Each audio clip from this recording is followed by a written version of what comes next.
Hey guys, what's up? My name is Shadul Khanuri and I'm a graduation student.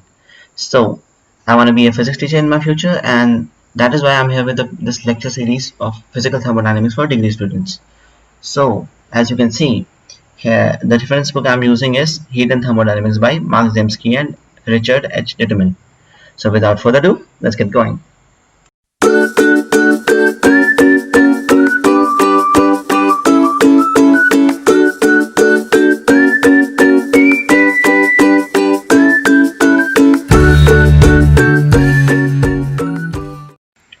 So guys, for the lecture 3, let's get going. Lecture 3 में हम लोग पढ़ने वाले हैं Helmholtz and Gibbs free energy. Okay, तो Gibbs free energy में इसके बाद पढ़ाऊंगा. पहले जाते हैं हम हेल्महोल्ट्ज फ्री एनर्जी पे. हेल्महोल्ट्ज फ्री एनर्जी क्या होता है कि वॉल्यूम और टेम्परेचर का फंक्शन होता है, और जैसे कि हमने कैरेक्टरिस्टिक फंक्शन में पढ़ा हुआ है कि उसका डिफरेंशियल फॉर्म ये होता है. अब अगर हमको जानना है कि ये है क्या, या हम ये फंक्शन हमने क्यों बनाया है फंक्शन, तो क्या होता है कि अगर हम किसी आइसोथर्मल रिवर्सिबल प्रोसेस पे इस इक्वेशन को मॉडिफाई करें. अब मॉडिफाई करेंगे तो क्या होगा भाई, अगर आइसोथर्मल प्रोसेस है तो dt क्या हो जाएगा, जीरो. सीधी सी बात है, तो ये टर्म पूरा जीरो हो जाएगा. तो हमारे पास आ जाएगा dA equals minus P dV. अगर हम दोनों तरफ इंटीग्रेट करेंगे तो हमको टोटल चेंज इन जो हेल्महोल्ट्ज फंक्शन है वो इक्वल्स मिल जाएगा minus integration of integration initial to final P dV at constant temperature. अब हमको यहाँ पे क्या मिल रहा है, change in Helmholtz functions gives the amount of work done. और ये वर्क डन कैसी प्रोसेस में है, आइसोथर्मल में. सो यहाँ से हमको इसकी एक डेफिनेशन आती है, Helmholtz energy is the maximum isothermal work done by a system. आपको समझ में आया होगा नहीं हम यहाँ इस डेफिनेशन तक कैसे आए. अब अगर हम इस इक्वेशन को चेंज इन ए के फॉर्म में लिखें, mean change in Helmholtz function के फॉर्म में लिखें, तो हमारे पास आ जाएगा delta A T equals delta U T minus T delta S T. और जो T delta S eight constant temperature होता है, ये क्या होता है, हीट ऑफ रिएक्शन. ये हमने पिछली वीडियो में पढ़ा था. तो डेल्टा ए टी इक्वल्स हो जाएगा delta U T minus Q T. मैंने क्यू टी क्यों बोला, डेल्टा टी भी, डेल्टा क्यू टी वैसे सही इसका रिप्रेजेंटेशन है, क्योंकि ये हमको बताता है कि हम इस पर्टिकुलर एक पॉइंट से इस रिएक्शन के इस पॉइंट से, जो स्टार्टिंग पॉइंट से एंड पॉइंट तक कितनी हीट एब्जॉर्ब या एमिट हुई, नेट, मतलब नेट कितनी हीट अंदर आई या इस सिस्टम ने बाहर छोड़ी, इक्वल्स हो जाएगा आइसोथर्मल वर्क डन. अब अगर आप एक चीज देखें, हमने थर्मोडायनेमिक्स अभी तक जितनी पढ़ी, हमको पता है कि जो ये Q वाला टर्म है ये जीरो हो सकता है. मतलब जितनी हीट हम इसको दें उतनी ये बाहर भी छोड़ दे तो फिर नेट हीट तो जीरो हो जाएगी. तो depending upon Q at constant temperature less than equal to और ग्रेटर देन जीरो, जो वर्क है वो चेंज इन इंटरनल एनर्जी का इक्वल भी हो सकता है, उससे कम भी हो सकता है और उससे ज्यादा भी हो सकता है. देखो, अगर जो QT है, QT पॉजिटिव होगा तो क्या होगा, ये डेल्टा यू टी से माइनस करके वर्क पे आ जाएगा, वर्क एट कांस्टेंट टेम्परेचर. तो क्या हो जाएगा, जो वर्क डन होगा वो इंटरनल एनर्जी से कम हो जाएगा ना. अगर आप केवल इस इक्वेशन को देखें, इतने पार्ट को, हाँ, तो ये हमने कहाँ से लिया है, फर्स्ट लॉ ऑफ थर्मोडायनेमिक्स से लिया है. तो हमारे पास आ जाएगा डेल्टा यू माइन इक्वल्स, अगर मैं इस डेल्टा क्यू को इधर ले जा दूं, delta W plus delta Q eight constant temperature है सब कुछ. ठीक है. तो अब देखो, जब वर्क डन किस कंडीशन में इस इंटरनल एनर्जी से ज्यादा होगा, जब ये जो QT वाला टर्म है, अगर ये QT वाला टर्म यहाँ पॉजिटिव होता है तो ये इंटरनल एनर्जी में से माइनस होगा, तो इंटरनल एनर्जी किससे, वर्क से ज्यादा हो जाएगा, है ना. और अगर ये वाला टर्म नेगेटिव होता है तो ये प्लस हो जाएगा, है ना, और जो वर्क होगा वो इंटरनल एनर्जी से ज्यादा हो जाएगा. ओके, तो आगे बढ़ते हैं. तो हमको क्या मिलेगा कि if for isothermal and isochoric process में dV भी जीरो हो जाएगा.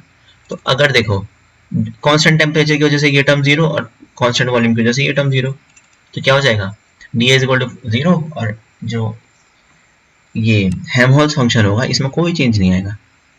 अगर आप टेम्परेचर और वॉल्यूम को कांस्टेंट कर दोगे तो ये जो फंक्शन है हेल्महोल्ट्ज फंक्शन ये कांस्टेंट हो जाएगा। अब अगर हमने जो पहले फर्स्ट वीडियो में हमने जो एंथैल्पी के साथ किया था, अगर हम वैसे ही करेंगे कि इसका इन दोनों का पार्शियल डिफरेंशिएशन करेंगे, एक बार टेम्परेचर कांस्टेंट रखे एक बार वॉल्यूम कांस्टेंट रखे, तो हमारे पास जो बाकी दो थर्मोडायनेमिक वेरिएबल्स हैं ये प्रेशर और एंट्रोपी वो निकल जाएंगे। तो ये था हेल्महोल्ट्ज इक्वेशन। अब चलते हैं हम गिब्स फ्री एनर्जी पे।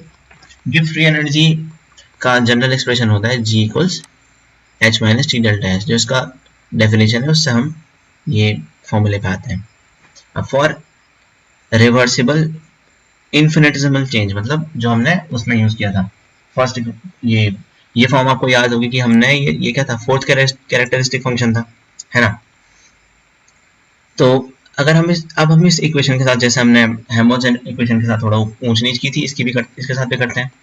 So for isothermal and isobaric process, देखो आइसोथर्मल में क्या हो जाएगा, टेम्परेचर कांस्टेंट, और आइसोबारिक में प्रेशर कांस्टेंट, तो दोनों कांस्टेंट हो जाएंगे तो जी कांस्टेंट हो जाएगा, है ना, क्योंकि डी जी जीरो हो जाएगा।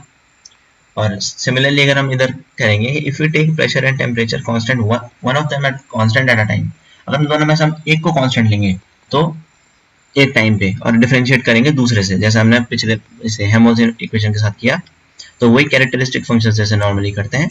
ये बाकी के दो जो थर्मोडायनेमिक वेरिएबल्स हैं एंट्रोपी और वॉल्यूम, वो बता देगा हमको।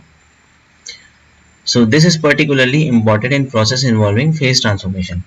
अब प्रोसेस इन्वॉल्विंग फेज ट्रांसफॉर्मेशन में ये इंपॉर्टेंट कैसे है,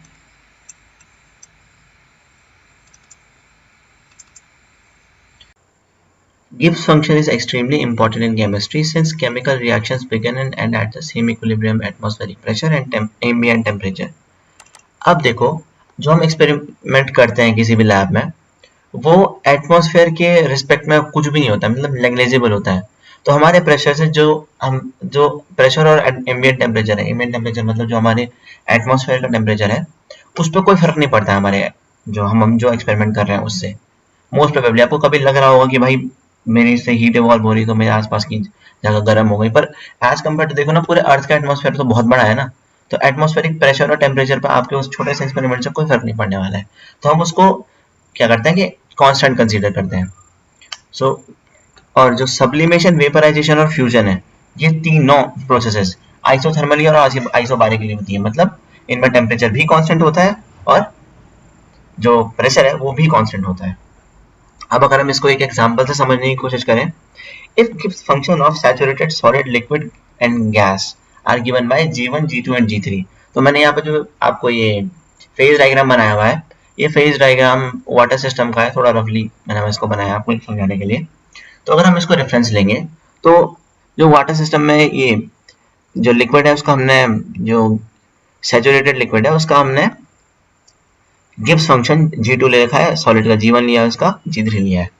अब देखो जो फ्यूजन कर्व है इस पे क्या होगा, जो लिक्विड है वो भी एग्जिस्ट करेगा और जो सॉलिड है वो भी एग्जिस्ट करेगा, तो ये दोनों क्या होंगे, फेज इक्विलिब्रियम में होंगे, मतलब ये दोनों होंगे। तो ये जिनका इसका जो गिब्स फंक्शन है G2 वो G1 के इक्वल होगा इस लाइन पे, फ्यूजन कर्व पे G1 और G2 इक्वल होंगे।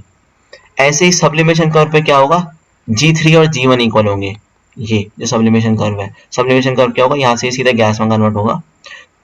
और जो ये वेपराइजेशन कर्व है इस पे लिक्विड और गैस इक्विलिब्रियम में होंगे।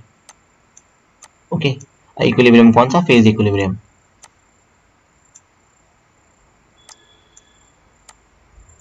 ओके, तो और जो ये ट्रिपल पॉइंट बचता है, ट्रिपल पॉइंट जो बीच वाला, इसमें ये तीनों एक दूसरे के इक्वल होंगे, ये तीनों फंक्शंस। तो देखो गिब्स फंक्शन के, गिब्स का जो फेज रूल है या गिब्स फंक्शन है, उसके यूज से हम ये जो कर्व्स हैं, जो किसी भी जैसे सिंगल कंपोनेंट सिस्टम है तो वो वाटर और सल्फर है, ये हमारे पास केमिस्ट्री है, थर्ड सेमेस्टर में जो आप बहुत अच्छे से पढ़ेंगे वहाँ। तो फ्यूजन कर्व, वेपराइजेशन कर्व और सब्लिमेशन कर्व है, ये सब ड्रॉ करने में हमको एक गिब्स जो फंक्शन है वो बहुत हेल्प करता है। सो गाइस, आई होप आप लोगों को समझ में आया होगा। आज के वीडियो के लिए इतना ही। Till the next video, my love, piece.